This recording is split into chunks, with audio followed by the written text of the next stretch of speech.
It's Leroy with my co-host. This is Eli. Yep, and we're back with another episode, and it is a down week. Nothing major happened this week, I guess, because we just got through Comic-Con, so feels like everything is pretty much just gone back to normal. So Yeah, man. I read a book, not a comic book, a real book. a real book with no pictures? That's right. Just all nothing but words. Wow! Did you read it out loud and sound it out with your fingers? Yeah, I was sitting there moving moving my lips the whole time, pointing my finger. You know, like the bad kid in class. Oh, he's always the toughest kid in class till it's time for the teacher asks him to read. Yeah, well, yeah, I'm not Floyd Mayweather bad, but I can read. Oh yeah. So like I said, we got a new episode and other stuff happened. We're gonna start off the episode. Like I said, we had another rough week in celebrity deaths, and the thing we're gonna start off with is actually a lot of wrestlers have died today. It's actually 3 wrestlers have died. We're gonna start off Same with day. the same day, which was kind of weird. So like I said, we're gonna start off with all of them. We're gonna start off with rest in peace to Nikolai Volkoff. Rest in peace also to Brian Lawler, aka Grandmaster Sexay. Am I saying it right? Sexy, yeah. Jerry the King Lawler's son. Jerry the King Lawler's son. Yeah, everybody knows Jerry Lawler King, Memphis great, Memphis legend. And the third one, Eli, I'm gonna let you handle that one. Brickhouse Brown, was that his name? Brickhouse Brown. I just looked it up and then I forgot. I've never heard him. I'm not a really big wrestling aficionado. Brickhouse Brown. Yeah, he was. If you know him, yeah. Yes, he was like Wicked Underground wrestler. The Juggalo. He wrestled for the Juggalo League. So I'm not sure what that is. Basically, yeah, underground. He was with WWF at one point, but he's been mostly wrestling with the underground circuits. So. Notice we said WWF, not WWE. Yeah, so that's how old he is. You're right. There's a difference, I'm Yeah. a fan of the WWF, Yeah. before they changed the name because they had a copyright with the Wild Life Federation. Federation or foundation or something. Something, yeah. Something to do with pandas, that's all I know. Yeah. So, And yeah. Nikolai Volkoff. Yeah, I remember him as a little kid. Now, we all remember Nikolai Volkoff because that's when wrestling was so popular. It was part of pop culture. Yeah. There were 3 channels on TV back in the 80s when we watched it, and then Saturday night or Friday night or whenever it was, they would show wrestling with Hulk Hogan and Roddy Piper and Nikolai Volkoff and all these guys like that. And so he became a household name. I think I had one of his toys. I think he had cartoons. Yeah, Hulk Hogan's Rockin' Wrestling or something. Yeah, it's like that. Where he had his good guy team and they had the bad guy team and stuff like that. Now let's talk about Nikolai Volkoff for a second, because the thing is, Nikolai Volkoff was actually, when you really think about it, he was one of the more interesting wrestlers that was back then. Now like I know that every wrestler has to have a gimmick. And a lot of times those gimmicks sometimes do play off, racial stereotypes or national stereotypes or things like that. And the thing with Nikolai Volkoff is that he played, the Soviet Union bad guy, Yeah. He came up singing the Soviet Union, Tag team partner with the Iron Sheik. the Iron Sheik. So you had you had the Soviet Union and Iran teamed up together, and okay, so you see them going against the real American Hulk Hogan, and you just you hated them because they wanted you to hate them. But the thing about Nikolai Volkoff is that even though he represented the Soviet Union in the WWE or WF, whatever you want to call it, he wasn't actually Russian. Yeah. He was Eastern European, though. He did come from Eastern European, and he grew up actually hating the Soviet Union. He hated communism. He thought they was much of a bad guy as we thought they was a bad guy. So when he came to WWE or WWF, whatever you want to call it, he decided to play Nikolai Volkoff, the Russian bad guy, to help paint the Soviet Union as the bad guy. So we were in the Cold War during the Cold War. In the 80s. Exactly. So he knew what he was doing. He signed on for it. The whole thing was probably his idea to begin with. So yes, Nikolai Volkoff was actually walking political propaganda.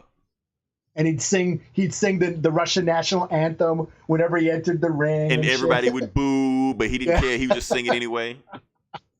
Yeah. Now, the interesting thing, what happened is that when the wall fell down, the wall fell down, Soviet Union was no longer the Soviet Union, and then, communism was dead there, but he had to still carry on as the character. So what he did, he decided he still sang the Russian anthem or whatever like that, but I think he actually teamed up with the good guys then. He teamed up with Hacksaw Jim Duggan and some other guys like that, and he actually tried to paint him as a good guy after that for a while. So he had to change his whole thing because Soviets were no longer the bad guys. Even John Cena used to be a bad guy. At one time, Rock was a bad guy at one time. Yeah, everyone was a bad guy. Everyone plays the heel at some point. Yeah, the funny thing about like Stone Cold Steve Austin, he was supposed to be a bad guy. He was supposed to be, who was that? Hitman Hart, Bret the Hitman Hart. Yeah. I'm saying it right. Okay, so he was supposed to be the bad guy, and Bret the Hitman Hart was supposed to be the good guy, and they were supposed to wrestle. And Stone Cold, you know how he's saying all this foul shit and drinking beer, stuff like that. They were trying to make a bad guy, but the thing is, the crowd thought it was awesome. He was funny. He was funny. So the thing is, when they fought, instead of rooting for Bret the Hitman Hart like they intended, the crowd started rooting for Stone Cold Steve Austin. Mm-hmm. And that's when everything changed. But rest in peace to Nikolai Volkoff. Like I said, depending on your climate, your friends and your enemies change. I haven't watched WWE lately. I'm be surprised if there's another Russian bad guy running around there. Mm-hmm. If they were smart, they would write that storyline in there. So, like I said, the other two guys, I don't know. Grandmaster Sexay, I kind of remember him. You said he was with Scotty 2 Hotty. Yeah, the Too Cool tag team. I mean, I don't. Yeah, I haven't been a consistent wrestling fan. I dip in over the years and watch for a while. And, to be honest, that was on the tail end when I was kind of getting out. I was into ECW for a while, and like the Dudley Boys were damn part of Dudleys. I used to love that. But actually, in the ECW, it was like a shitload of Dudleys. Yeah. But when they made it to the WWE, it was on like 3 of them. But it was like Dudleys used to pop out of nowhere just all the time. So I was like, I was a big fan of those guys, Devon and Bubba, and wasn't there a big dick tables, all that shit. Yeah, go out the table. That's what I was read. I was watching that shit, but that shit was. Oh, you couldn't even find it on TV. You had to find like a tape of that shit, like a videotape. Yeah. Mm-hmm. So that was awesome. Other than that, like we can actually get into the podcast and talk about the monthly box office because we skipped it last week because we didn't give a shit, but now we can talk about it now. Yeah. So let me pull these numbers up and let's get to work. Okay, so Eli, give it to me. What is the number one movie this week? You know what? I don't even know what came out. Okay. I'll just give it to you. Oh, Mission Impossible. Mission Impossible. Yeah, you're killing me, Eli. You're killing me. Yeah. So I went to the movies, but I didn't see that. And I guess they asked you, "Are you coming to see Mission Impossible, sir?" You're like, "No." So we got Mission Impossible Fallout. Number 2, we have Mamma Mia. Here we go again. Like, I don't want to see. Oh, do you? I'm Italian, and I don't. Yeah, I mean, I saw the first one. It cable TV was out. I'm like, See, I'm not into musicals. I cannot stand musicals. I'm not a musical fan, but if a good musical comes on, I will like it, And I saw Mamma Mia. That's why I couldn't stand like Disney cartoons as a little kid because every time they break out in a song, I just like, fuck this. Because some of those songs are hit and miss. Like some of those Disney songs, like the older ones are kind of. Now, Lion King, on the other hand, I love those songs. Phil Collins. That wasn't Phil Collins. Elton John. Whoever the fuck that was. That shit was awesome. So, Mamma Mia, I'm not saying that the songs were great and I'm going around singing Mamma Mia or buying the soundtrack and anything like that. I just saw the movie on TV and I was just like, that was actually pretty entertaining. So, but I didn't know how they were going to make a sequel out of that, so I'm kind of serious to see where would the second part of that story would go. I don't know. All right. Well, good. I would We'll review it. I would do if you want to hear a Mamma Mia review, then give us a comment or something like that, and Eli will review it. Number 3, we have The Equalizer 2. Like I said, I've never seen Equalizer 1. Oh, really? It's cool. I would like to see The Equalizer 2. Okay. I almost saw that. This weekend, but okay. So let me ask you this. Is Equalizer based on a TV show? It is. Okay. So we have 2 TV show adaptations in the top 5. That's right. I totally forgot about Mission Impossible. So like fuck comic book movies, TV adaptations are taking over. We're gonna have a TV show adaptation fatigue, tired of goddamn Beverly Hillbillies. They did make a movie out of that at one point, didn't they? I like that movie. Because I like the original Beverly Hillbillies. I don't know, it was something to it, Let's see. Oh, before I get to that, remember when they tried to remake the Beverly Hillbillies TV show? They tried to make it a reality show, but then like a focus group came, put the show under attack, and they said it was shaming hillbillies or rednecks or something. I did not know that. Yeah, so they killed the show because of that. Wasn't that what like Duck Dynasty is or some shit like that? It's something like that, but Number 4, we have Hotel Transylvania 3 Summer Vacation. They made 3 of these fuckers. Wow, I don't even know what the fuck that is. And here's, I think those are Adam Sandler movies. You may be. I don't know. I've never seen any of them, but somebody told me they were Adam Sandler movies. And number 5 is a shocker. Teen Titans Go to the movies. Oh, really? Yeah. Oh, shit. Yeah, but it debuted at number 5. Oh, wow. And it couldn't even beat an Adam Sandler cartoon. So it's 2D animation too, man. 2D. I mean, but I guess 2D animation really isn't a selling point in 2018. You know, you got to go 3D. You got to give us. I'm surprised it's that high. Yeah. That's actually really not that good. I mean, we're looking at the last week of July. It's his first week, and it debuted at number 5 after an Adam Sandler cartoon. Well, and Mission Impossible. I mean, yeah, I understand it wasn't gonna beat Mission Impossible, but it couldn't beat Mamma Mia. Well, I mean, that's only hardcore comic book fans are gonna see that shit. Right, but hardcore comic book fans hate this shit. Yeah, well, And that's another thing. I don't understand why hardcore comic book fans are so, so out for blood for Teen Titans Go. It's a kid shit, man. It's made for 5-year-olds. Yeah. Like, everything don't have to be made for 30 and 40-year-olds. Have to be made by Christopher Nolan or Zack Snyder, whoever the fuck is making this shit. This shit is designed for 5-year-olds. Robin is not saying fuck Batman in this shit. It's if your kids like hardcore comic book fans will bring their kids to see that. Probably won't. They probably out boycotting this shit or something like that. It's like, why are you boycotting this shit? Just take your kids and if they enjoy this shit, that's all the fuck that matters. You're 35 plus years old, you're 40 years old, 50 years old, whatever the fuck you are. Your opinion on Teen Titans Go does not matter. Just like your opinion on the new She-Ra remake does not matter. That shit is made for little girls under 10. I understand you wish you could get the old She-Ra back. They're not making this shit for you. They just need something to bitch about while they're on the toilet looking at their phone. Like why are you getting so passionate about this shit? That's the shit I don't understand. That shit is beyond me. Like, I don't know. It's number 6. Number 6, we have Ant-Man and the Wasp. They're hanging in there. That's cool. I'm gonna look at those numbers in a second. I'm gonna see where Ant-Man and the Wasp is, because it's actually pretty low at first, but it hadn't been released in China yet. Number 7, we have The Incredibles 2. And I'm pretty sure it's over $1 billion. I'll take a look in a second. Number 8, just Jurassic World Fallen Kingdom. Number 9, Skyscraper, and 10, The First Purge, your movie. Oh, yeah. I checked it out. Now, I'm gonna give you a chance, Eli, to express your feelings about that, because, like I said, I've never seen a Purge movie, but I'm just gonna look at some numbers real quick. Like I said, we got some comic movies on here. I'm gonna look at Ant-Man and the Wasp real quick to see where it's sitting at right now. Oh shit. Currently it is at 395 million. That ain't right, is it? Worldwide? Worldwide, yeah. Yeah, but how much it cost to make? Like 80 million? Okay. Hold on. I'm looking at these numbers. It has not been released in China yet. Okay. So here's the thing. People keep saying, how's it going to do overseas?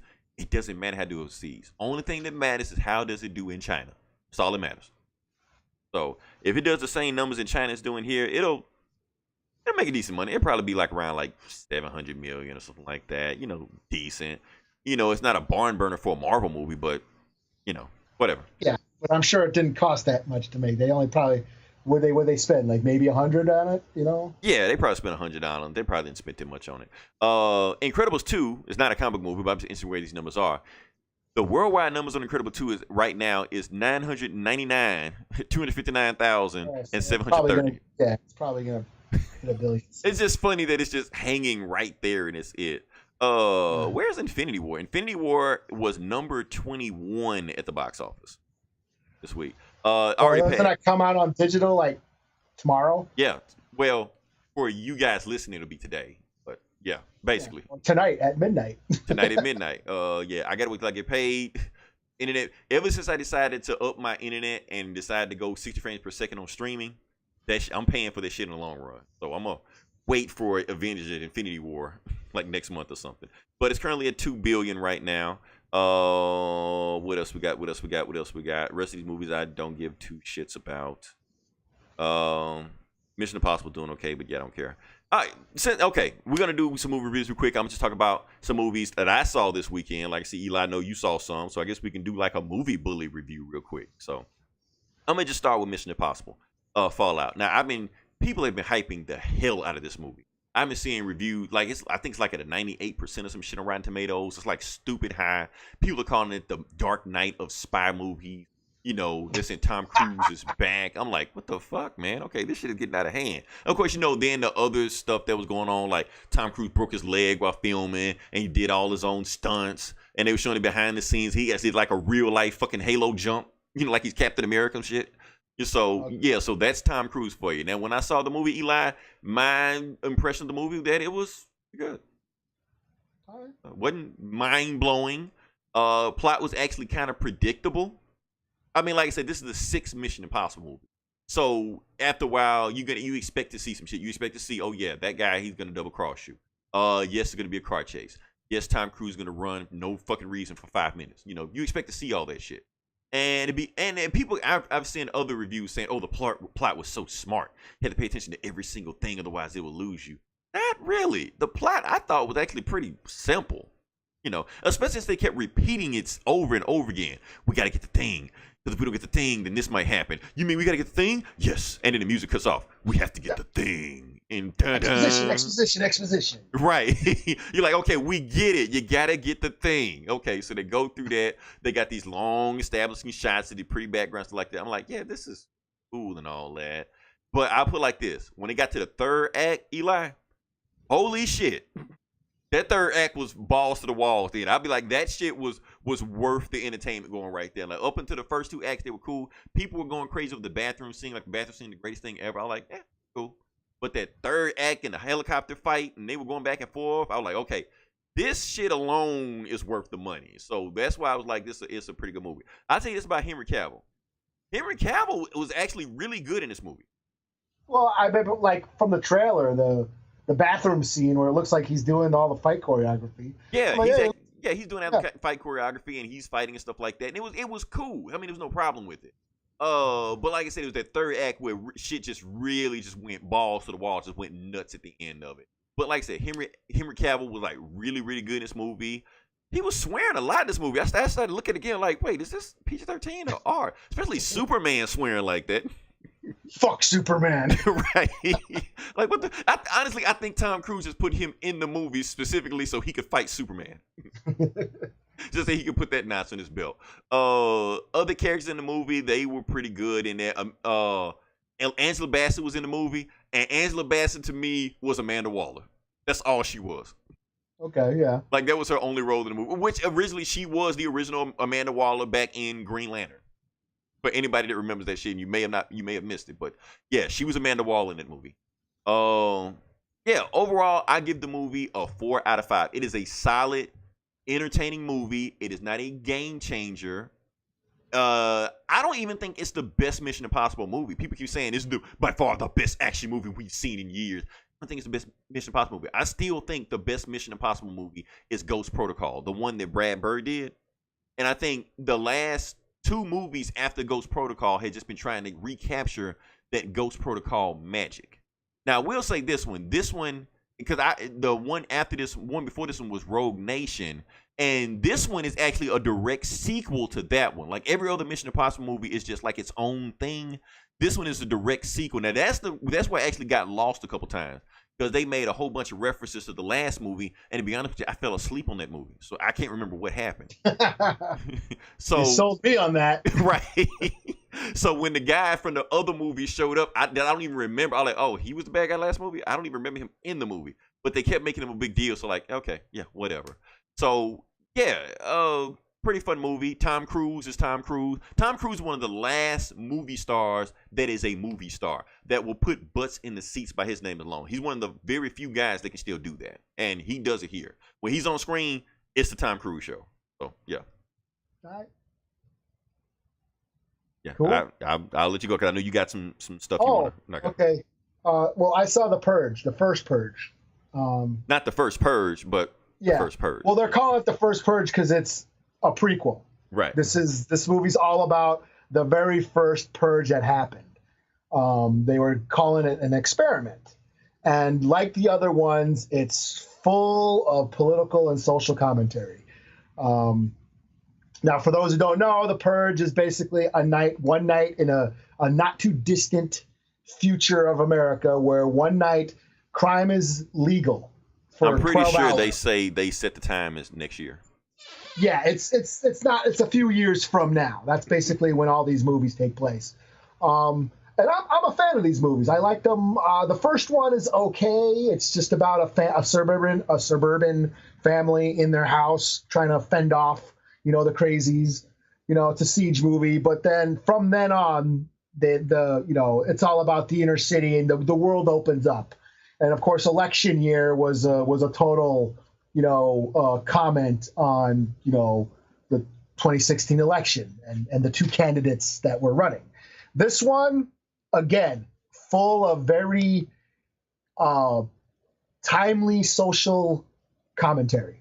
You have this this new president who is an outsider. He's not part of the two party system. The founding fathers. It's basically the origin of the founding fathers, what they call in all these movies. And he's trying this experiment out where he feels like, Americans need to let loose and get rid of their aggressions to be a more peaceful nation. And they're trying out this one night where, you're going to purge your aggressions. That's what they call it. And they have Marissa Tomei plays this psychologist who comes up with the idea, and she's just all sort of taking data and observing everything that happens. And they choose they choose Staten Island as the place for it to happen. So it's all about, the lead up to it. And you have, of course, all the people in the neighborhood that are protesting it. You have, like, of course, the gangster who's the crime lord who rules that territory is sort of putting his protection and offering protection and all stuff like that.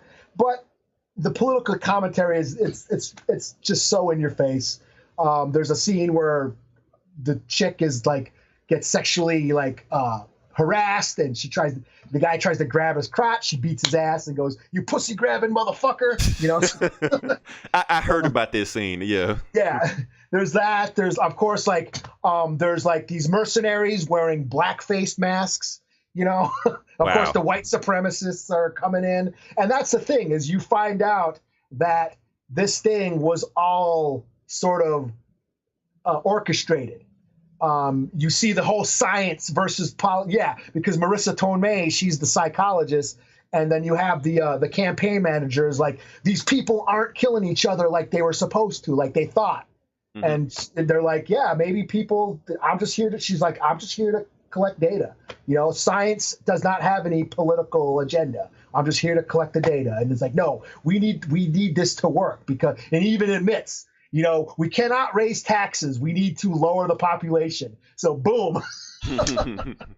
So it was all a setup, and that they were paying people. They were paying people to participate in the purge. They're saying, okay, if you stay in Staten Island, you get $5,000, and if you participate, you get a bonus. So they were actually paying the population to partake in this in the purge. So basically this it kind of tells how this was just all about population control, for the one percenters. And I dig these movies. I dug this one. Of course, the very stylized and gory violence it's all there.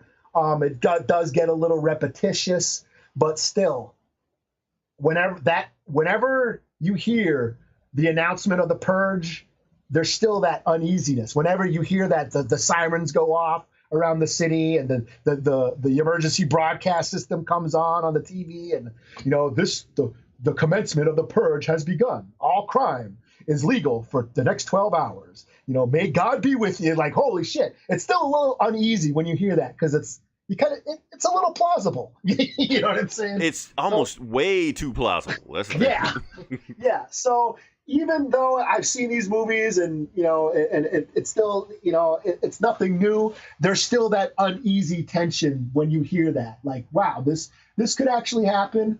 And I guess they're making a TV show now. I guess, yeah. So I'll be following that. But now, what channel will it be on? I better be on something cool where they can. Right, I'm saying you can't have this on CBS and think you're gonna pull FX or whatever Atlanta's on, and right, we can just really cut loose, Yeah, yeah. So yeah, I give it a 4 out of 5. I dig these movies. I dug this one. This was a good time. My only gripe is this movie takes place in Staten Island at the Park Hill Projects, and there's no Wu-Tang on the soundtrack. What? Yeah. Alternate universe where Wu-Tang doesn't exist or something? I don't know. Yeah, there's all this trap rap and, and of course Kendrick Lamar. There was a Kendrick Lamar song in there. But no Wu-Tang. So I was like, shit, what the hell? Oh, shit, like Lil Yachty and bullshit. Okay. No wonder they're trying to purge everybody. Shoot anybody playing that shit. Shoot. Got any more movies? Or? I didn't go to the movies. I mean, I saw A Quiet Place. Shit, yeah. I mean, you can talk about that one. Boxed the shit. It was cool.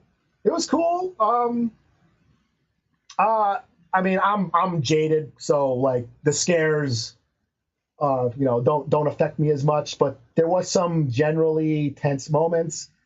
What I really enjoyed about it is how well this movie was made. The craftsmanship. Because these characters can't talk. There's like maybe 10 lines of dialogue in the whole movie. So everything relies on visuals and editing.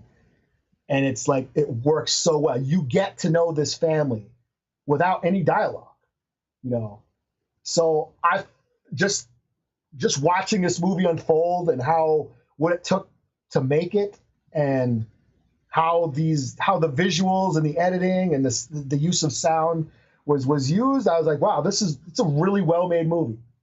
The monsters are cool and everything. And then, there's some tense moments, but overall I enjoyed it. And like I said, it's just really well made, really well crafted. So I give it a good, 4.5 out of 5. I got to watch it again. I want to see how. Right, like some little stuff that you might have. Yeah. Okay. Yeah, it's the acting was good. Krasinski. I know him from The Office, so he'll always be Jim from The Office to me. So. Yeah, so I mean, there were some parts that were foreshadowing, and me being a horror fan, I could tell, but still, because the story was so stripped down and basic, I felt those horror tropes actually worked really well. Like, I knew that's going to happen, and yep, it's happening, and like, damn it, and like, I knew this was going to happen, and now it's happening, and now it's bugging me because it's happening, and I'm invested in it. You know what I mean?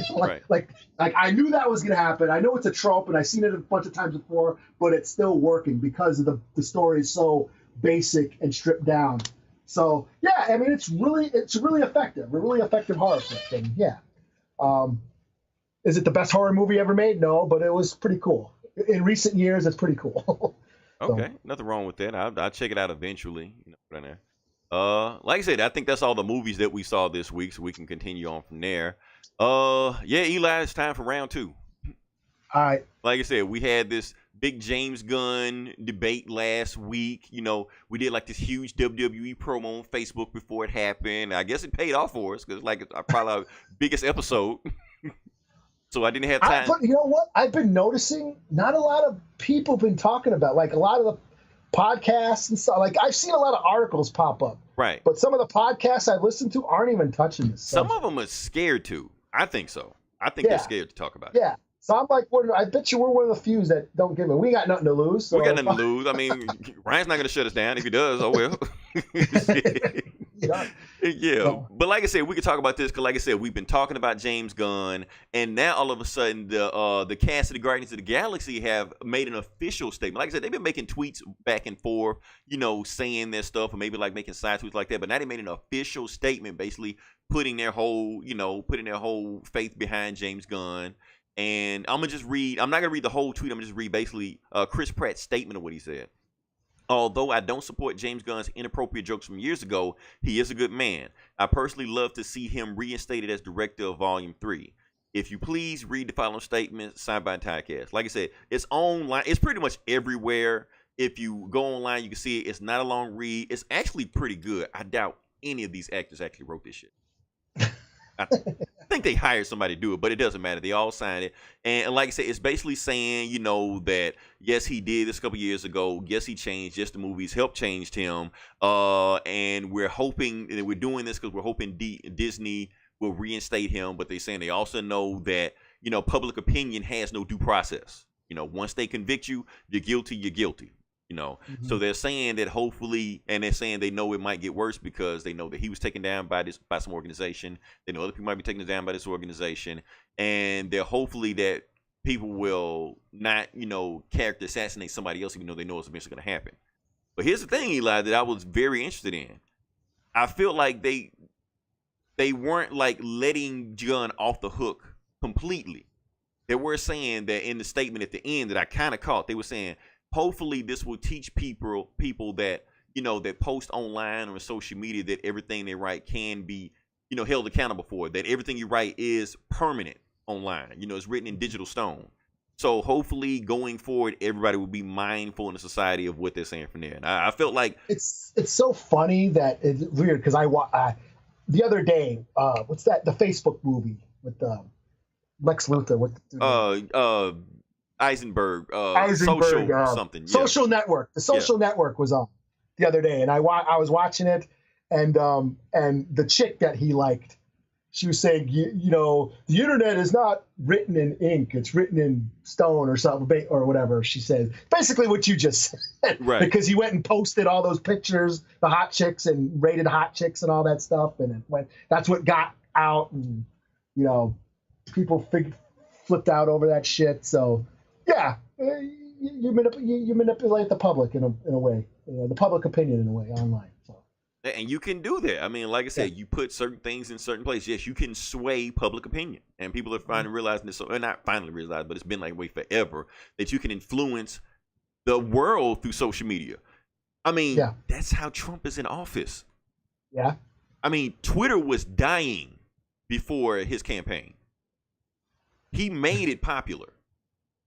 So now it's the thing to be just because he's making all these crazy ass tweets and stuff like that, and he's influenced. Like, I'm not saying he's influencing everybody, but he has a certain circle of people that he can influence, and he's influencing them through Twitter. And it's the same thing to this. Like I said, you can make influence through that. Now, like I said what I said about James Gunn. I'm not going to retread anything like that. If you didn't hear the last podcast, go back and listen to it. I said everything I want to say about that.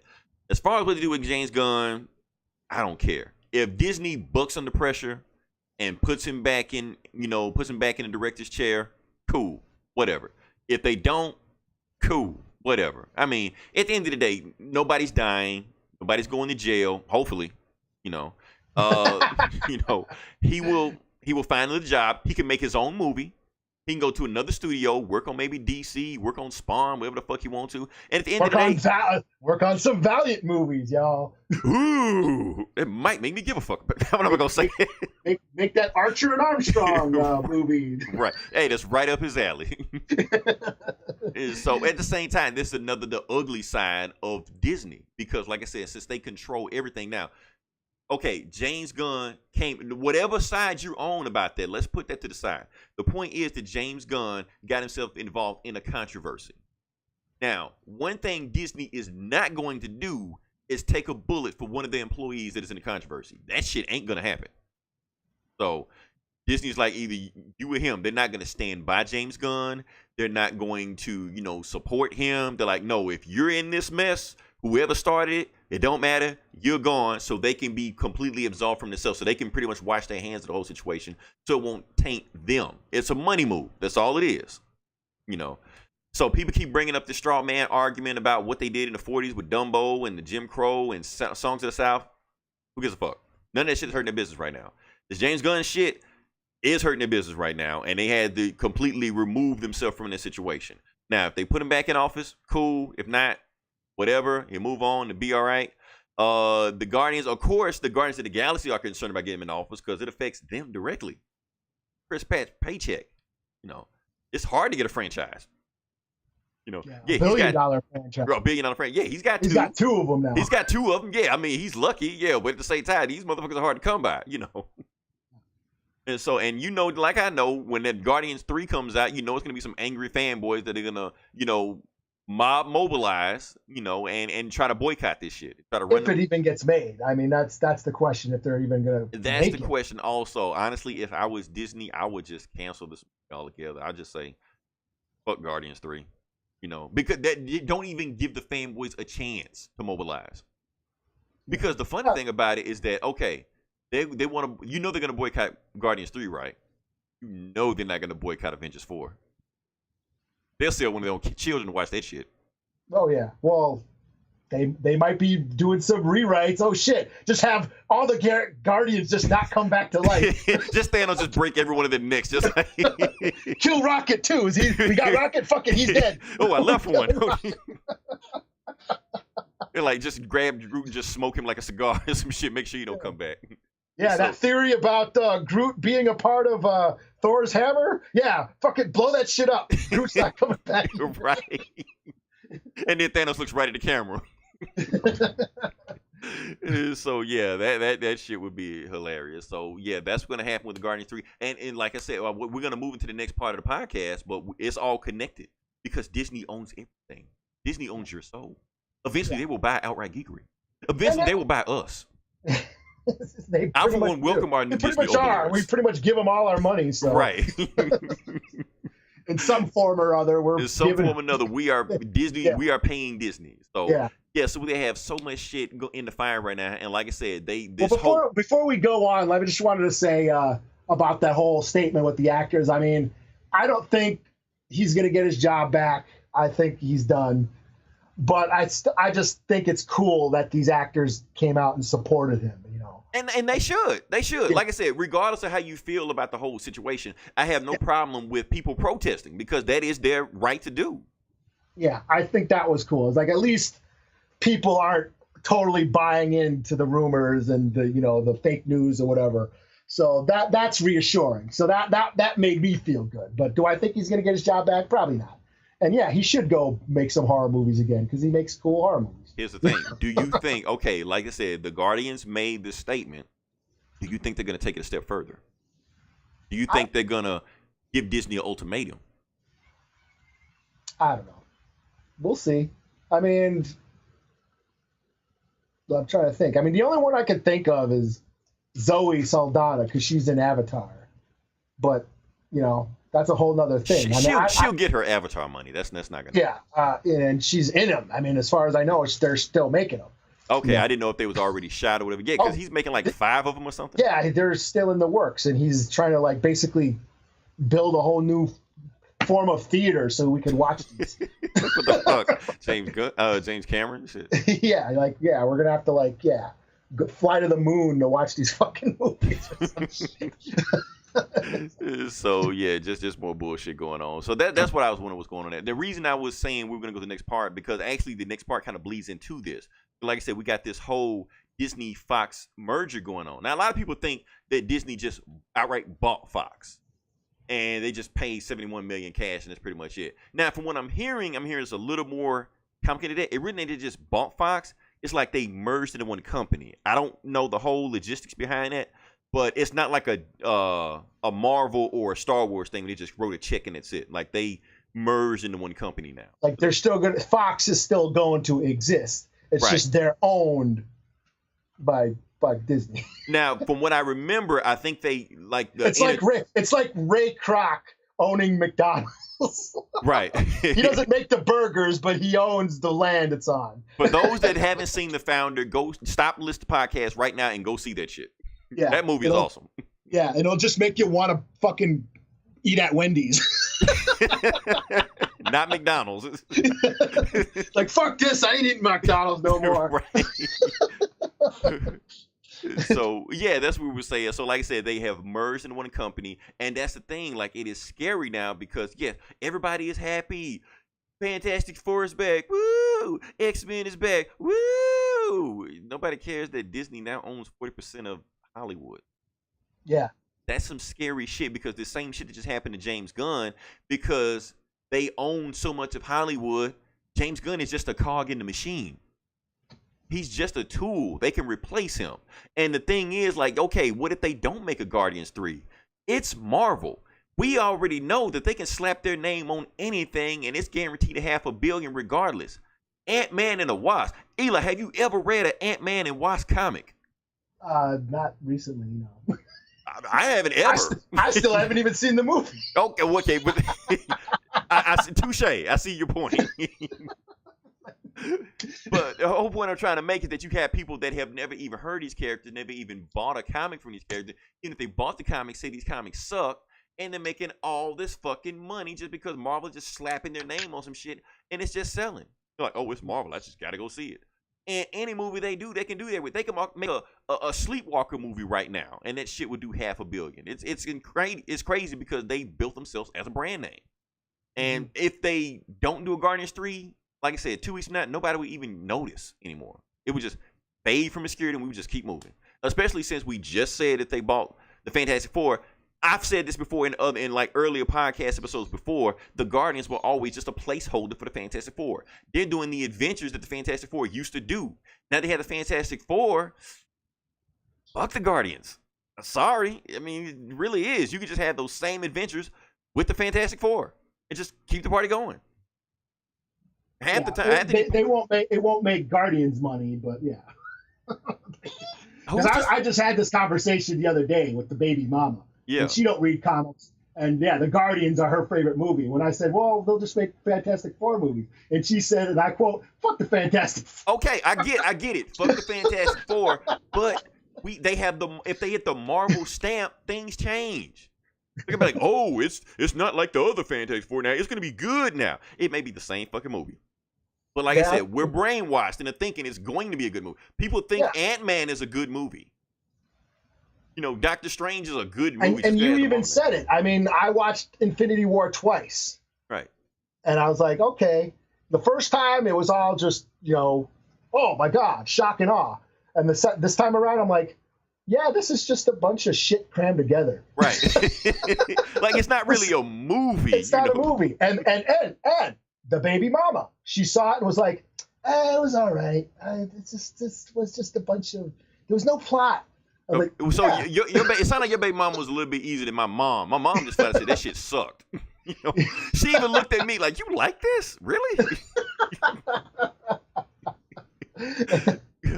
Yeah. So it's like because it was more like you said, it was more of a celebration than a movie. Right. It's just a tribute to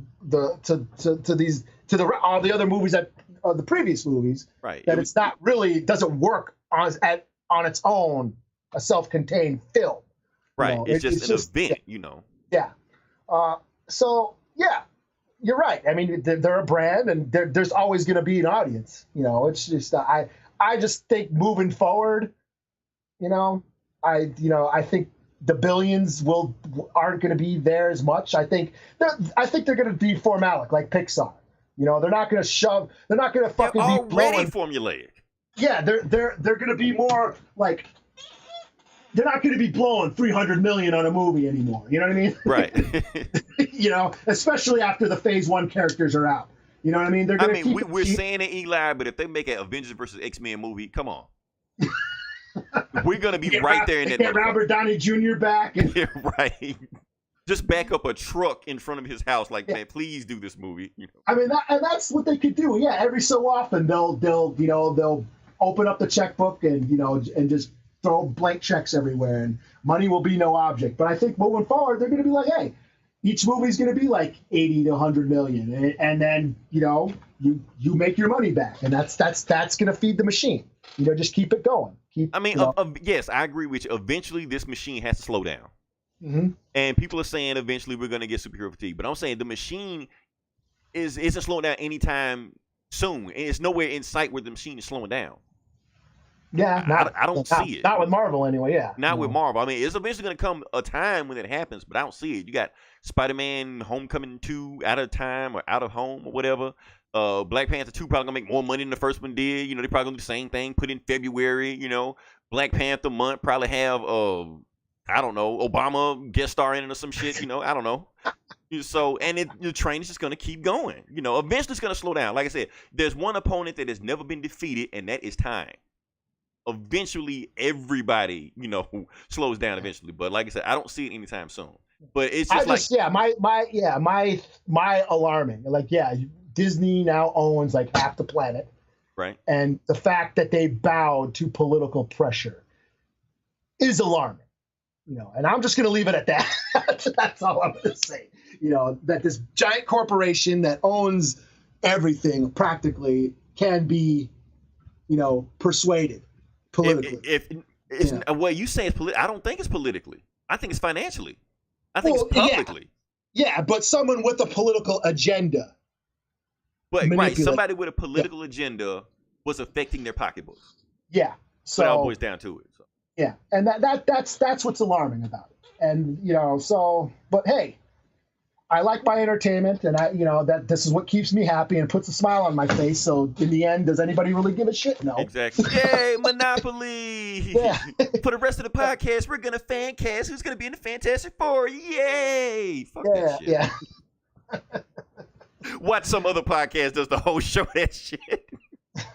Anyway, moving past that bullshit. Let's talk about another shit show. Star Wars. Okay. Yeah, like I said, they have announced episode 9, the full cast of who's going to be in episode 9. And I'm going to read out the full cast for you. Like I said, we have cast members returning will be Daisy Ridley, Adam Driver, Don Boyega, Oscar Isaac, Lupita Nyong'o, Dom Gleason, Dom Hill, Dom Hall, or Dom. How do you say his name? How do I get all the other names right? Fuck that one up. Hux. Yeah, I know that guy. Yeah, Hux. Yeah. Okay. Hux, Kelly Marie Tran. Well, good for her. Awesome. There you go, fanboys. Piss people off. Exactly. Yeah. As soon as I said that name, trigger. You saw the Kill Bill red eye. I can't. This movie's gonna suck. I'm only gonna see it 5 times. Right. Who else we got? Junis Sutama? I don't know. They say he's a returning character. I don't know who the hell that is. And Billy Lord. Billy Lord. That's Carrie. Daughter. Yeah, that's her daughter, right? Yeah. Yeah, okay. Joining the cast is Naomi Ackie. I don't know what that is. Richard E. Grant and Kerry Russell. Okay. Oh, okay.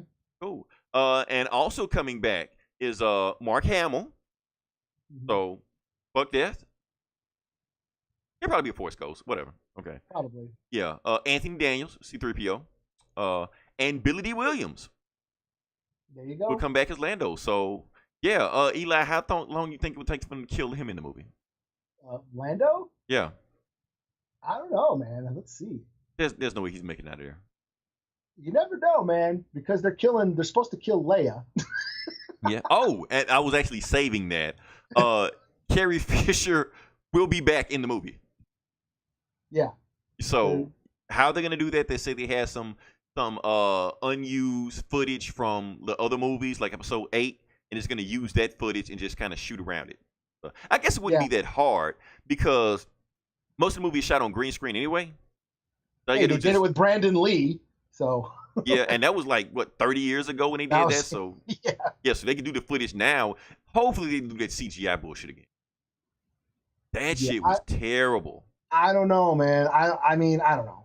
That CGI shit in Rogue One was it took me completely out of the movie. And what I understand is why did that shit look so bad? Especially when you got Marvel doing this CGI where they can make Michelle Pfeiffer look like Michelle Pfeiffer from Batman Returns. You think they could make better graphics than what they did in Rogue One? Like they really didn't. I don't know, spend a whole lot of time on it. I know they have made fully functional CGI characters in movies before. And I don't know why they couldn't do better than that in Rogue One. It was like, what is that, Alita, that movie? Oh, Battle Angel. Battle Angel, whatever. I've never seen it. Battlefield, whatever. Isn't that character, the lead character, like 100% CGI? I think so, yeah.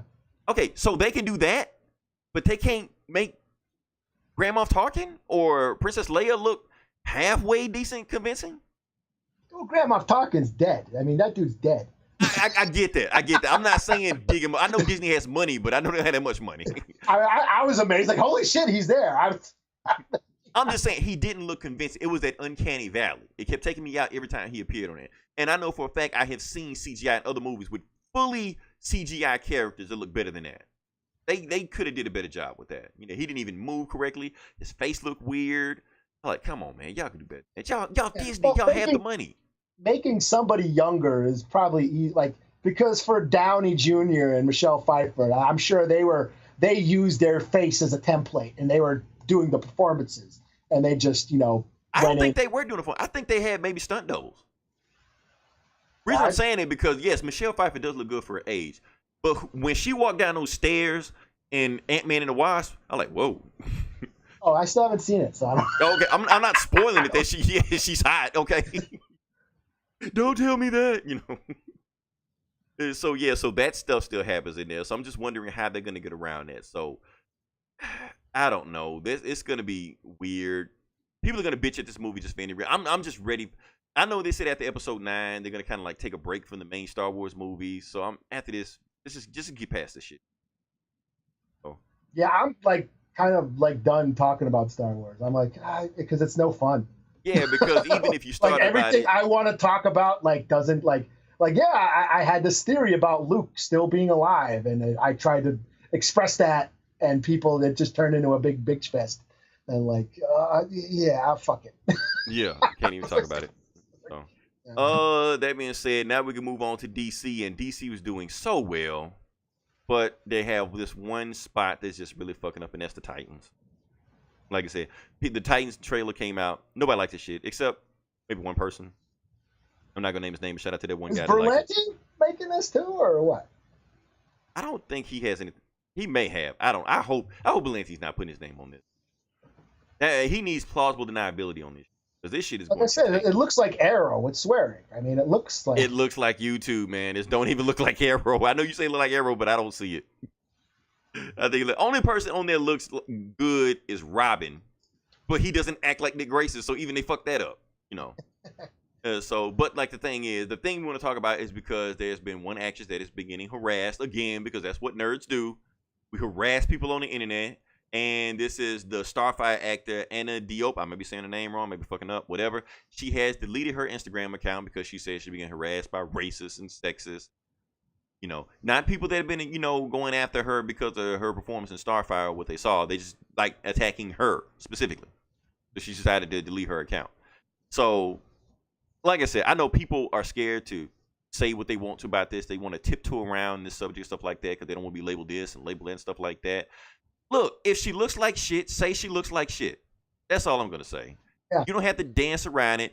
You're not going to, and this is the thing about this. Now, yeah, you can critique her performance. You can critique her performance or how she looks as the character, but you don't have to call her race into it. Right. You can do it without calling your race into it. Right. You don't have to put a race into it. Now, I get it. I get it that she has been attacked personally online because I know how these assholes are online, and I know they go after her and stuff like that. But, Eli, I'm going to put a disclaimer up. I'm going to say something very controversial. Okay. Well, yeah. Okay, because people are scared to say this. The opinions on this podcast do not reflect. Right. We have to put a disclaimer up. Because, like I said, because people are scared to say what they want to say because they're going to label us a racist. But guess what? I can say what the fuck I want to say. There you go. Because I'm black. You can't call me racist. Only if you're talking about a white person, though. Yeah. As long as she's not white, go ahead. Right.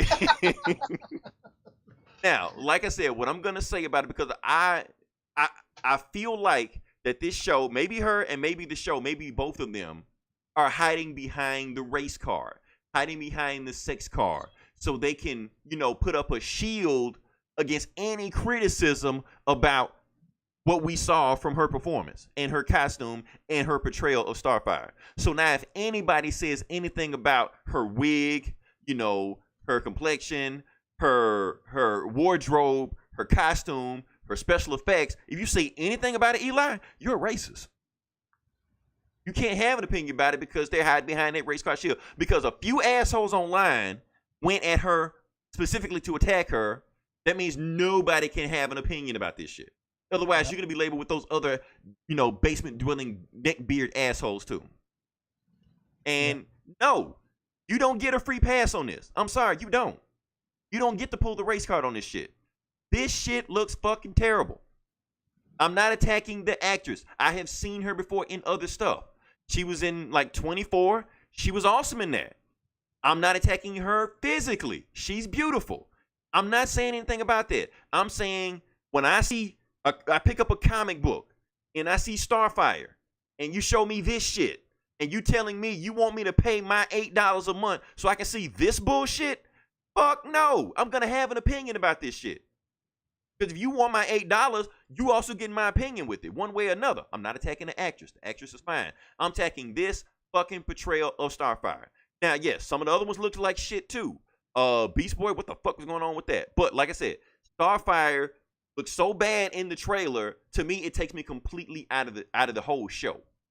Because all it takes is like one little thing to take you out of the whole illusion that you're in this world of Gotham or DC or whatever the fuck you're in. And that's what the fuck is going on right now. So, no, you don't get to pull the race card on this. And people need, because here's the thing.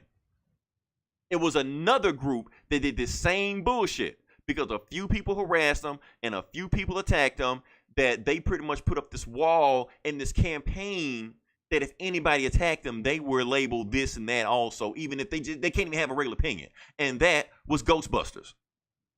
Like, you couldn't even have an opinion on Ghostbusters. Like, if I said the movie sucked, I'm a sexist. I hate women. You know, that's how best that movie was. I saw that movie. The movie sucked. I gave the movie a fair chance. I didn't say, oh, it's a bunch of women, I'm not seeing this bullshit. No, I saw the movie. And I'm like, this movie fucking sucked. So now if anybody says anything about that, and the director came out and said everybody that, you know, hates the movie is a racist and you should give the movie a fair shot. I mean, the trailers look bad to begin with, you know. So we're getting to the point that we can't even make criticisms anymore without being, you know, labeled in a hate group. When do we get to that point? The moment James Gunn got fired, man. Oh, you're trying to bring it full circle, okay? Can't do that shit on the internet no more, man. That's all I'm saying about that, man. I'm leaving it because yes, I understand that she's going through a lot, being physically attacked and stuff like that. And yes, you assholes should not be doing that. Leave these people alone. They're just doing a job. They're hired to do a job and they're doing that, so you can leave them alone. But as far as whatever the fuck is going on with this performance, this shit is fucked up, and you are not a racist if you say that. I'm gonna say that. I mean, people are gonna bitch regardless of what, you know. People are gonna bitch because people bitch, and they're gonna bitch about that they're bitching, and then it's gonna snow. It'll be like BVS all over again. Remember those great days? Oh yeah, how can you forget? So, like I said, you can go online and you can, you know, put a cape on and try to save her all you want to. At the end of the day, when the Teen Titans show tanks and they pull that shit after the first season, there'll be no saving her or any of them folks on there. So, yeah, that being said, what else we got? Oh no, fuck all that. Let's talk. Can we move on to the video game news now? Sure. Yeah, let's just move on. Let's go to something lighthearted. So, apparently, okay, remember Yanette Garcia? I do not know who that is. Oh man, you don't browse the internet like I do. So, for those that don't know, and I know some of you listeners do know, Yanette Garcia is that like really, really super hot Mexican weather girl, you know, that blew up on the internet last year. And every time she was, you know, she turned around to like point at California to show how hot it was. She would like turn around, you could like see the curves and like the really, really tight dresses she had. You know, they label her like the sexiest weather girl of all time and stuff. You know, hot, super hot. You know, she like supermodels on a part-time shit like that. So anyway, point I'm trying to get to. Her boyfriend dumped her because he wanted to focus on Call of Duty. So, and of course, this became a big news, not only just in the national news and in the gamer world and nerd geek world, whatever you want to call it. People were looking at this like, what the fuck? Okay, you have the hottest chick on the planet and you dump her because you're not playing enough Call of Duty? What the fuck? Like, leave this shit alone. Like, go play something else. And then, I thought like everybody else did, like, this guy is fucking nuts, you know.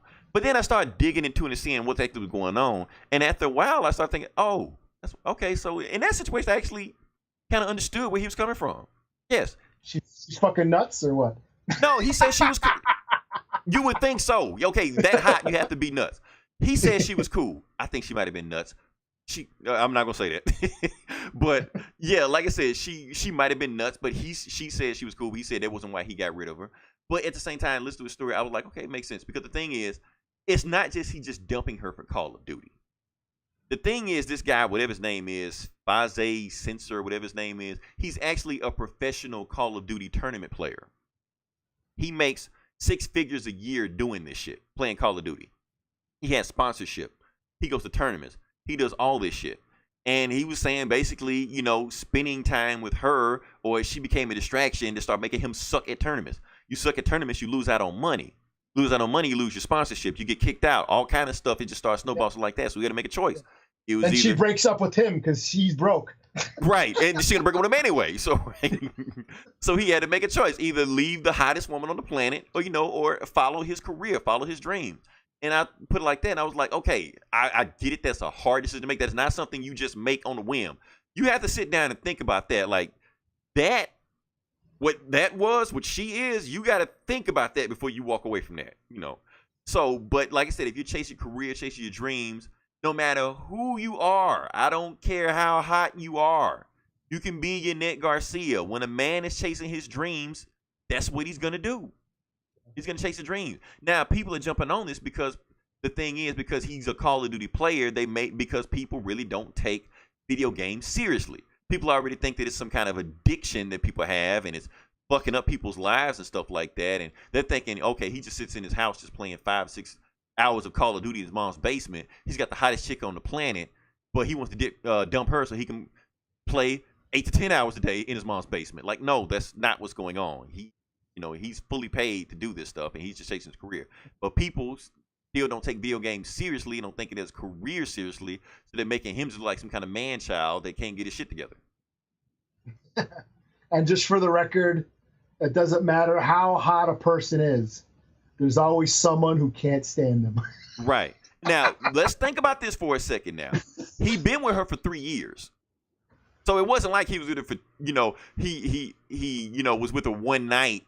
And like, okay, no, you're missing me up from Call of Duty. I got to get away from you. No, he was with her for 3 years. So, hey, that's 3 years of that. He and has the memories. Kids. Yeah, they didn't have any kids. So, hey. Which I don't know how the fuck that didn't happen. I'm sorry. Wouldn't have been me. So, yeah, and maybe like people were looking down on him for doing that, for doing a Call of Duty. But nobody said anything when Tony Romo did it with Jessica Simpson. He had to focus on quarterbacking for the Dallas Cowboys. So he had to lead Jessica Simpson, who he felt was distracting her. Nobody said anything about Aaron Rodgers when he dumped Olivia Munn. When he felt he became a distraction. So it's okay for them to dump their hot girlfriends, but it's wrong for him to dump his hot girlfriend because he's playing Call of Duty. And fuck Olivia Munn. She's a fucking sellout, man. I thought she used to be like, have all this geek cred and shit. Oh, and what she do? She starts fucking the jocks. Okay, let's talk about Olivia Munn for a second. Yeah. Olivia Munn gives geek girls a bad name. She really does. That's why she makes it hard to rescue. That's why anytime you see a hot girl that's into like nerd shit, you can't take them seriously because of Olivia Munn. Because Olivia Munn was doing exactly what we think a lot of hot girls that are just not getting. Oh, I mean, the hot ones that wear like a Batman belly tee. Those girls, but they wear the glasses, but they got like big boobs and shit. You're like those girls. You can't take them seriously because of Olivia Munn. Because Olivia Munn was doing all this geek shit and this nerd shit only to get her way into Hollywood. The moment she got into Hollywood, she was like, fuck all this shit. Fuck you nerds. I never played a fucking Mario game in my life. Fuck all of you, middle fingers up. I'm going to Hollywood and I'm going to bang a quarterback. And that was it. You never seen anything again. Yeah, that's why we still know who Olivia Munn is, and we don't. Where the fuck is Morgan Webb? Right. Who actually really knew that shit. Yeah. Who's actually a gamer. And that's shit. what I'm saying. She actually was a gamer. She knew how to play this shit. She streamed this shit. Olivia Munn knew none of that shit. Like, yeah, I remember when she said Mick Hammer. She said MC Hammer and said Mick Hammer on the air. It's like, what the fuck? But she's hot, so it's okay. Yeah. So that the moral of the story: stop letting hot people slide. Hold them accountable. Yeah, this weather chick. Yeah, she don't get no free pass. She don't get a free pass either. I mean, shit. She said at the same time though. She also said that she was gonna go back to Mexico. So she basically gave him an ultimatum also. Like, I'm going back to Mexico. I got this job. You got to come back to Mexico with me if you want to keep getting this. And he was like, Call of Duty. Mexico. Call of Duty, Mexico. I'm sick of Call of Duty, Now, now people that are on the outside, and here's the thing about this. Okay, now one thing I know about guys that land hot women, they can land another hot woman. It's they didn't strike, they didn't, hit the lottery when they hit a woman. It's consistent. Every guy I've known that ever got a hot woman, they dump her, they get another one, like immediately.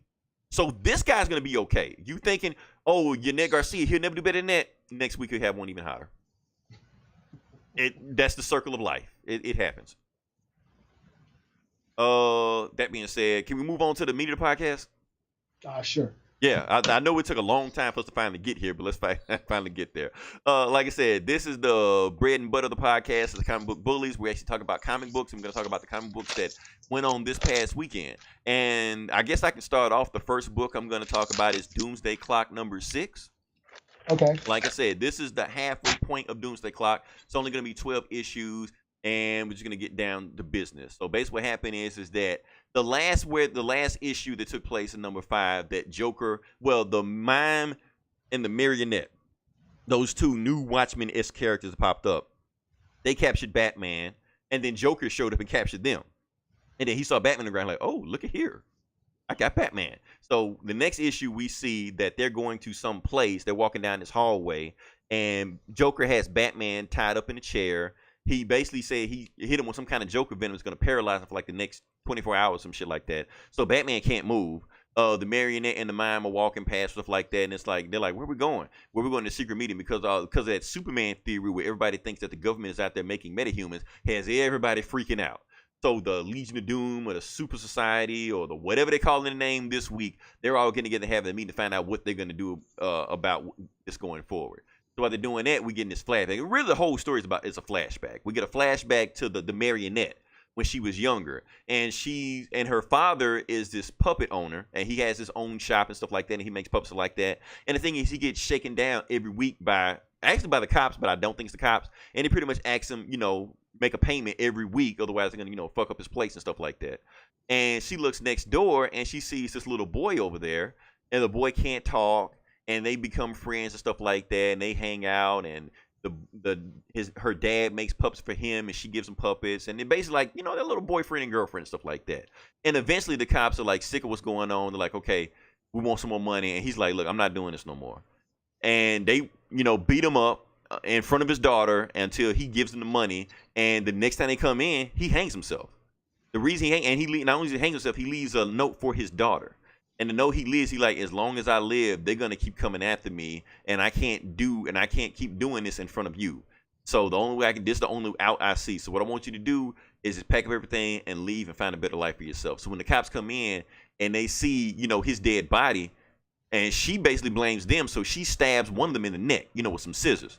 And she tries to kill the other one. The other one like, you little bitch, I'm going to beat the fuck out of you. And right before he gets the backhander, the little boy, they can't talk across the street, he, bites one of them and stuff like that. And they end up killing, both of the cops.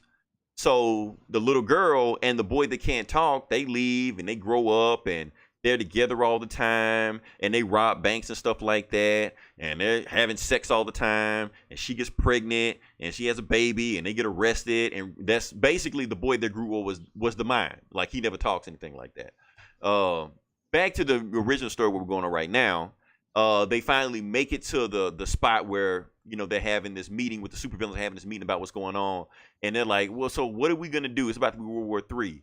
Well, all the other villains are like leaving. If they can leave the planet, they're leaving the planet. They're getting the fuck out of here because some shit going down. How about we take Black Adam up on his offer and we, seek asylum in Kahndaq? He was like, yeah, maybe we should do that. But before they can hash everything out, one of the bad guys gets shot in the face, and they turn around and look, and it's the comedian. The comedian has found them, and he's just shooting the fuck out of everybody, throwing grenades, blowing everybody up, doesn't give a fuck, and he's trying to kill everybody, every single person in there. The mime and the marionette get out of there, like, we gotta get the fuck out of here. So she grabs the mime and like, let's leave. So they leave while everything else is getting fucked up, and they make it back to this hotel room, and the mime can't say anything, but he's like making gestures, and she like, no, you think you're gonna go back there to fight the comedian so he can get away from me? No, I can't let you leave. You can't go anywhere. So she takes him, they kiss, they have a sex scene and stuff like that. And when they're having sex, comedian kicks in the door right in on them and catches them while they're butt naked and points a gun at them. He was like, okay, I only need one of you to tell me where Ozymandias is. So I'm gonna let you pick eeny, meeny, miny, and before he can make a choice, he gets buzzed in the back, and it's the Joker. The Joker saves him. He's like, you know what? I like you too. Let's go wreak some more havoc. And yeah, that's the end of the book. Some more crazy shit happens, but I can't remember off the top of my head. But yeah, that's the whole story. Like I said, overall, super, super duper slow. We get some stuff about the mime and the marionette is cool. One weird thing was that, okay, you seen what the mime looked like, right? Yeah. Okay, why is he a little black boy in the comic? A little black boy? Yeah, he looks black in the comics. Like when he's young, he's a black boy.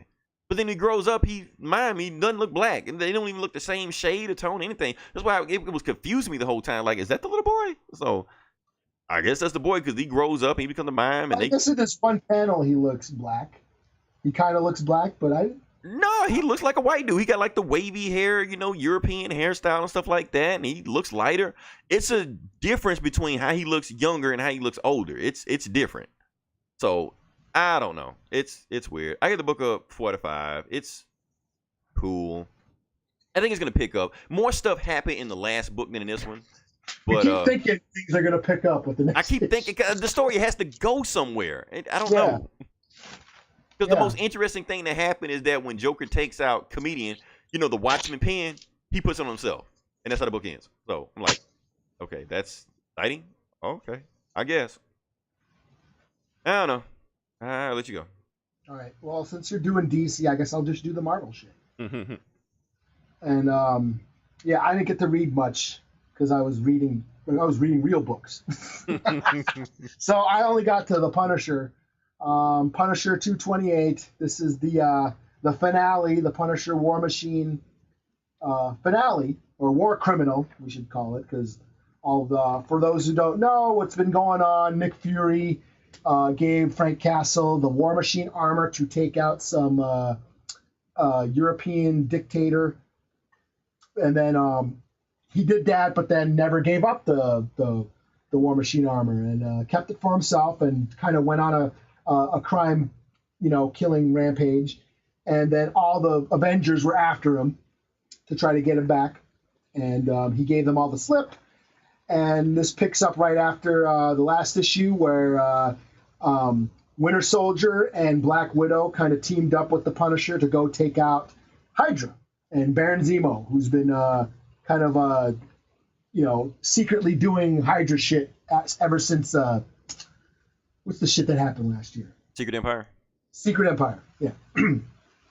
So this picks up right after they're at some Hydra jail with holding a bunch of super criminals, and Iron Man shows up, and he's like, "Okay, Frank, I need that armor back."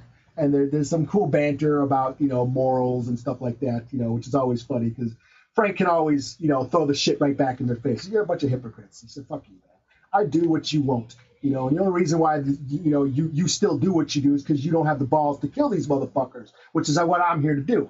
The world wouldn't need the Avengers if you had the balls to just fucking get rid of them, all the bad guys. So he's talked some good shit, and then he like collapses a building on Iron Man and takes off after Zemo, who's got the Ghost armor. So this really cool fight between Punisher in the War Machine suit and Zemo Ghost. And of course Punisher ends up kicking his ass because there's like a short in the suit or whatever, and he plucks the wire or whatever the fuck and fucks up Zemo. And right before he's about to kill Zemo, Iron Man shows back up. He's like, "Man, you can't just collapse the whole building. You got to collapse the city on me to stop me, Frank." And they so they fight some more and shit, and and they're kicking each other's ass, and all of a sudden Rhodey shows up. Oh damn! Okay. Yeah. He's like, "You're wearing my you're wearing my clothes, Frank." Did they explain how he is not dead? I don't know. Okay. I don't know. So obviously some shit's happened since. Marvel doesn't care. Fuck it. He's back. You're wearing my clothes. He's like, "You're wearing my clothes, Frank. I need him back." And he goes, "That's not your suit." He goes, "I thought you were done with it." He goes, "Well, I'm not. When Fury gave you the suit, I didn't mind because you were being a soldier. But once you kept the suit, now you're not a soldier anymore. So I can't let you, I need it back, man. And basically because, you know, Rhodes is a fellow soldier, Frank's like, okay, fine. So he gives the fucking, he steps out of the suit. He's like, fine, take it, you know. And so they arrest Frank and they're putting him in the van. And Fury's like, you know, see, if you would have just you wouldn't have to take a loss, Frank, if you would have just obeyed my orders. And he says, you know, and Frank says, Baron Zemo escaped and all those other criminals did too. So you call that winning? And then he gets in, you know, and he said, that's why I never joined you, basically. That's why I'm never on the Avengers. That's why I'm not on your team. And then they put him in the fucking truck and they drive away. And Fury's just like, I fucking hate him. I thought he wasn't on the team because Captain America kicked his ass when he showed it one time. But oh well, whatever. Yeah. But anyways, it shows the truck driving, you know, the paddy wagon with Frank in it, and they're driving away. Then all of a sudden, they stop in the middle, like what the fuck? And it's Black Widow and Winter Soldier sitting in the middle of the road. They got their guns pointed. It's like, yeah, we're gonna need something in the back of your van. And so it ends there. So this is 228. It's supposedly going back to 1. It's a new team for the next issue. We're going back to Punisher #1. He's out of the armor, but still out for blood. So we're going back to #1 next issue. So I give it a 4 out of 5. It's, you know, a lot of action, a lot of ass whipping. You know, watching, you know, just the banter between Tony and Frank was cool. Just like seeing Frank being able to one up Tony is fun. So. Okay, cool. Last book I'm gonna do is Action Comics 1001. Like I said, this actually Bendis' first, but technically not first book. Like I said, he did 1,000, but we're not gonna count that. But this is actually the first arc of his Action Comics run. That's what we're gonna do here. So he's writing Action Comics and Superman. Both of them at the same time. So okay. This is nothing for Bendis. He was writing like 8 books at one time at Marvel. Like in the same. I don't know how the fuck he was doing that shit, you know, but he was doing it. So basically how the book starts off, we see a robbery at LexCorp. You know, these armed goons shooting, and Superman shows up, and one of the goons just unloads an ammo clip right in Superman. Superman is getting shot, catching every bullet, yawning. He's like, and the other bad guy with it, like, stop shooting him. You're not doing anything. He's like, I can't stop. You know, it's Superman. And then Superman looks at him like, next he's gonna try to throw his gun. He's like, look, just give me the gun. Just give it to me. And again, when the guy emptied the clip, he just hands Superman the gun. He was like, thank you. Look, I got to ask you guys a question. Do you guys know anything about the arson that's been going on, about Metropolis been burning down? He's like, you think we did it? And Superman like, oh, no, I know you guys didn't do it. I was just asking, did you know what happened? He was like, no, we can't heard anything. What do you think about your getaway driver? You think they know? They're like, no, they don't know anything. Let me go ask. And then he just shoots in the helicopter, rips the helicopter in half, grabs the person. Hey, do you know what happened? And they don't know anything either. And Superman just arrests everybody and leaves them. You know, then back in the Daily Planet, you know, Clark Kent is giving a report of the story, telling them what already happened. Everybody's laughing. We're like, okay, so Superman saved a bunch of goons from robbing LexCorp. I bet Lex Luthor is mad as hell. And all of a sudden, but Lex Luthor can't give an official statement because he was out of town. Of course, you know that happens. And then one of the new reporters tells Perry, like, Perry, I got another story that you're not going to like. I got to follow up on that arson story. And Perry, like, you don't know what I'm going to like. You just started here. Well, I found out we got a lead on the story. And they're saying the person responsible for the fires is Superman. And Perry, like, yeah, I don't like that. And then Clark Kent, like, wait, what? And then Clark Kent start asking the other reporter, like, wait, who's your source? Who's your source on that?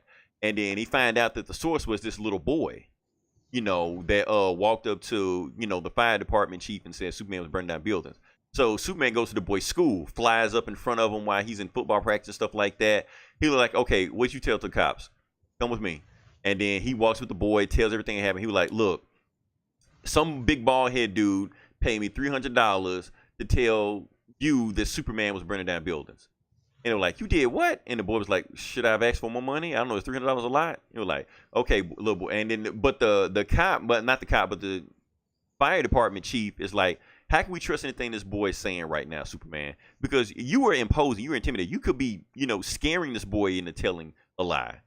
He was like, I see what you're saying. Because my name's been brought up in this and now I'm a suspect, I guess I have to remove myself from this whole fire situation. because I can see how everything's getting, hazy since I'm a suspect in it.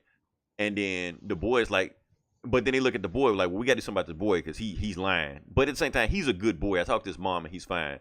And then the boy is like, well, I can't give the money back. I already spent it. And Superman's like, tell him, okay, look, this is what you're going to do. You're going to spend an hour every day at the food center and serve, homeless people. You're like, I can't do that. I'm busy. Well, I just talked to your mom. Do you want me to do what your mom had in plan? You're like, no, that's okay. I'll do the hour. You're like, okay, that's what I thought. And then he flies off. While Superman flies off, he flies back to the Daily Planet, and one of the other, like the new Gotham colonists, I think her name is Trish Q. She's a Bendis person, just popped up, and she keeps grilling Clark Kent on what happened to Lois Lane, and Clark is like, don't worry about what happened to Lois Lane. Look, whatever happened, first off, it's not your business. Second, it's not even news, so it don't matter. You're like, Clark, we both know it's news. You want to know why? Let's face it. She left you for Superman, and he stopped. You're like, wait, what? Like, think about it. She's always been flirting with Superman this whole entire time, even while y'all was married. All of a sudden, out the blue, she just leaves. She left you for him. She traded up. I mean, think about it. You versus him? It's a no-brainer. And he just get pissed off and just leaves and flies out of the building. While he's flying out, somebody spots him flying, and they give word to, okay, he's on the move.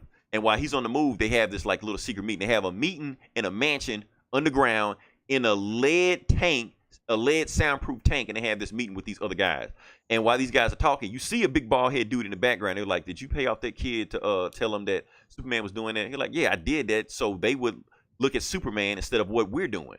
You're like, why you did? You know for a fact they're not going to believe Superman was torching those buildings. So all you're going to do is have a suspicion on who did it. So you're actually screwing up our plans. You're like, what are you talking about? You're like, see, you think she's going to be mad? You're like, oh, I know she's going to be mad. Matter of fact, she's right behind you. And he turns around and he gets swallowed up in this red cloud, just eating. And the rest of them like, oh, shit. And then while the cloud is eating him, the cloud actually turns into a person. It turns into a female. And the female calls herself Red Cloud. He was like, okay, I want no more fuck-ups from the rest of you. Everybody has to stay under the radar. He cannot know you even exist. Now, you know your assignments. Go do what you got to do. And that's it. Now, while they're doing that, in the other cross part of town, they go to the Drake's Hotel, and you see somebody typing on this laptop, writing a story, and it turns out to be Lois Lane. Lois Lane is writing this story, and not only is she typing on this paper, she has this little notepad where she's writing the first draft, and it says, The Secrets of Lois Lane. And while she's typing, the book ends. So, apparently, Lois Lane did not go with Jonathan and Jor-El. Oh, yeah? Okay. So I don't know. More intrigue, more layer stuff like that. Like I said, Bendis. I realized what was going on in Man of Steel story.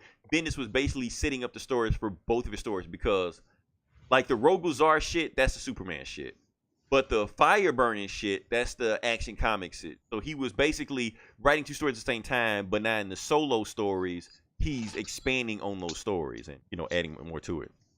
Like I said, reason I'm enjoying it because each story I'm reading from it is enjoyable. Bendis is playing with the tropes you expect to see in a Superman story and kind of making fun of it. You're like the supervillain shooting bullets at him. Like, I'm Superman, dude. Why are you bothering this? And it feels like the normal Superman tropes. Bendis is kind of playing with them, ignoring them, and it feels like he's trying to get them out of the way so he can finally establish a Superman that he wants to establish. So that's why we can't be too hard on him right now because we don't know where he's going with this right now. So everybody just calm down, leave Bendis alone. Let's just see where it goes. Overall, solid entry. I get the book a 4 out of 5. Like I said, we got to know where it's going. We don't know where it's going yet. That's all I got to say about that. Yeah. All right, cool. All right, back to Marvel with me, I guess, for my last book that I like. I got a pile I didn't read yet. So. You Marvel shield. Yeah. So this is Immortal Hulk number 3. And basically, this is like Rashomon. It's this reporter that journalist from number 1, which is named Jackie McGee. She's investigating Bruce Banner, the return of Bruce Banner, and all that. There was some incident that happened at this church where some gamma ray power like kid held the church hostage. And then the Hulk came and fucked everything up. And it's basically she's going around interviewing all these witnesses, but each witness has their own version of the story. And every witness, they have a different artist drawing their version of the story. So they talk to the cop, and he's really no nonsense about it. And the art turns into like a Kirby Ditko classic, comic book style, with the bright covers and with the little newsprint dots you can see. So it looks all classic comic book style for the cop story. Then they talk to like this bartender who was like across the street, and his story, it's like very indie comic style, like I don't know, like Love and Rockets or some R. Crumb type of artwork, you know what I mean? So it's his story is very like indie style comics. And then she talks to this old lady, and she's thought that the guy, the kid, was all such a handsome young man, and that art turns into like really slick, almost like Archie. Like it's very very glossy,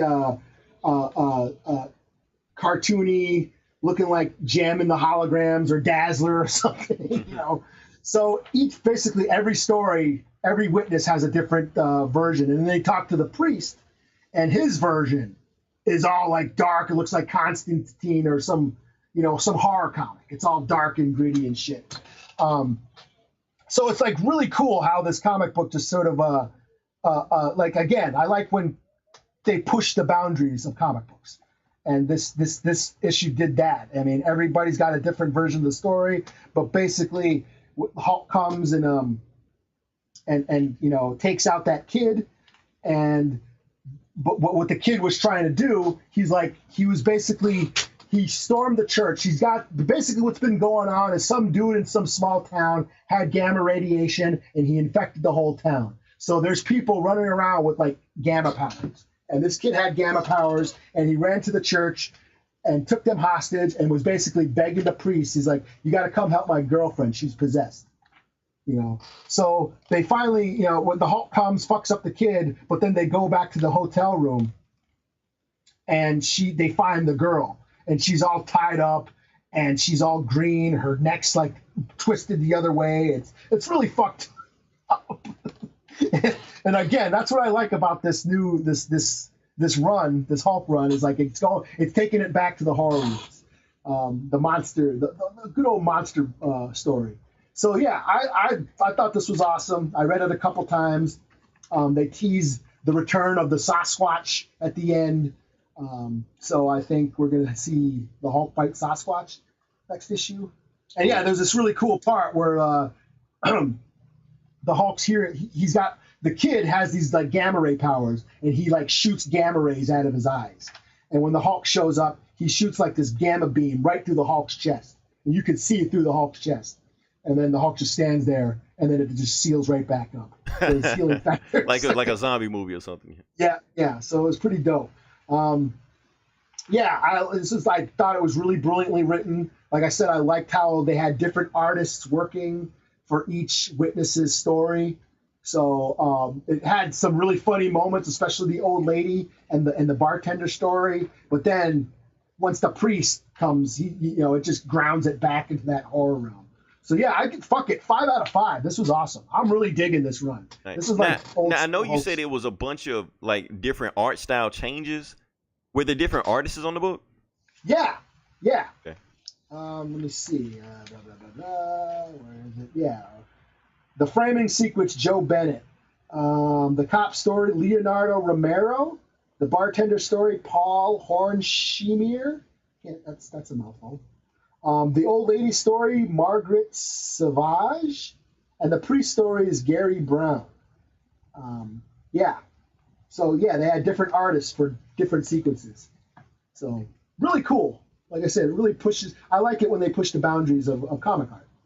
And, I either gotta get caught up on it, or I'll maybe wait for a trade, wait for Comixology. But yeah, that first issue blew me away. So I'm imagining those other stories are awesome. It felt like that, Stan Lee and Kirby wanted to do a horror at first, but then when it kind of like they kept it, like eventually just went to, okay, we're just gonna do a monster of the week, and he just fights monsters and hop from planet to planet, instead of actually doing the horror where they felt like, because that's when horror comics were kind of on their way out and superhero comics starting to be their way in. So Hulk just kind of merged in with whatever fit at the time. So yeah. Joined the Avengers and became a good guy. Right. Yeah, and all that stuff like that. But still, overall, pretty good. Shoot. Anything else we got? I'm good. I'm good too. Like I said, we ran through everything. Like I said, if you listen this long, definitely like, share, and subscribe. If you have any other questions, let us know. Listen to other podcasts we have. We have Geek Savs, our sister podcast. We also have Comic Cast, which we don't know shit about wrestling, those guys will. So they'll know who the Brown Bomber was, or who was the guy again? Brown. Fuck, I forgot. Fuck. Oh, that guy. They'll know. Brickhouse Brown or whatever. That guy. Okay. Rest in peace to him. Yeah. We also have Get Valiant. Okay, I found out what Get Valiant is. They have a YouTube channel now where they do live podcasts. They're still doing it. They put one up last week. Definitely follow them. Hoodoo TV is still going full strong. The Geeky Comics still going strong. Ryan, a.k.a. David. And we may have some other ones, but I don't know about them. Yeah, this is Instruments and Instruction too. Yeah. That being said, this is Leroy. This is Eli. And we will talk to you guys next week. Same bullet time, same bullet channel. Cool. In this bad boy.